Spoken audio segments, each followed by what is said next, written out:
পায়রা বন্দরের প্রথম জেটি নির্মাণ কাজ শেষ। সড়ক ও নৌপথে পণ্য পরিবহনের মাধ্যমে স্বল্প খরচ ও কম সময়ে আমদানির সুযোগ সৃষ্টি হয়েছে। নতুন বছর পূর্ণাঙ্গ কার্যক্রম শুরুর লক্ষ্যে একক জেটি থেকে পণ্য খালাসের সম্ভাবনা নিয়ে এগোচ্ছে বন্দর কর্তৃপক্ষ। এতে অর্থনৈতিক সমৃদ্ধি অর্জন এবং বাণিজ্য সম্প্রসারণে পায়রা বন্দর ভূমিকা রাখবে বলে দাবি বন্দর কর্তৃপক্ষের। গৌতম হালদারের প্রতিবেদন, জানাচ্ছেন শারমিন স্বর্ণা।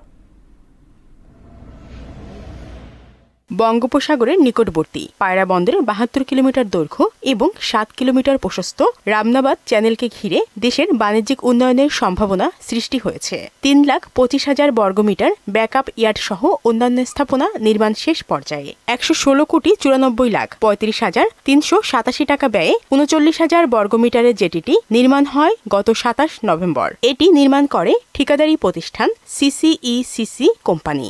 কাজটা সময় মতো শেষ করার আপ্রাণ চেষ্টা করেছি। ইনশাল্লাহ এতে আমরা সফলকাম হয়েছি। ২৭ তারিখে আমাদের কাজটা শেষ করেছি, মূল কাজ। এখন মাদার ভেসেলগুলি সরাসরি এখানে আসতে পারবে, এখন তারা সরাসরি আনলোড করতে হবে। এতে অনেক টাকা আমাদের দেশের জন্য সাশ্রয় হবে। দ্রুত জেটিতে মাদার ভেসেল সরাসরি ভিড়তে পারবে এবং নিরাপদে পণ্য খালাস কার্যক্রম শুরু হবে বলে জানান project manager. First of all, we are honored to be selected as development partner for the Payara Port Authority. And in the last 4.5 years, we have overcome the many challenges, and right now we stand here very proudly to say we have already completed our main work, and right now the jetty is ready for the operation.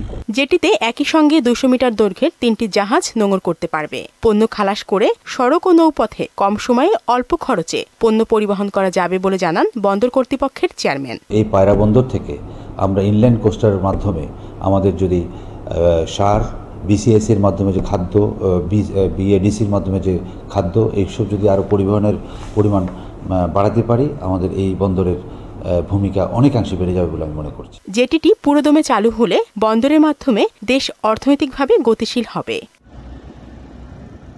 Sharmin Swarna, মোহনা সংবাদ।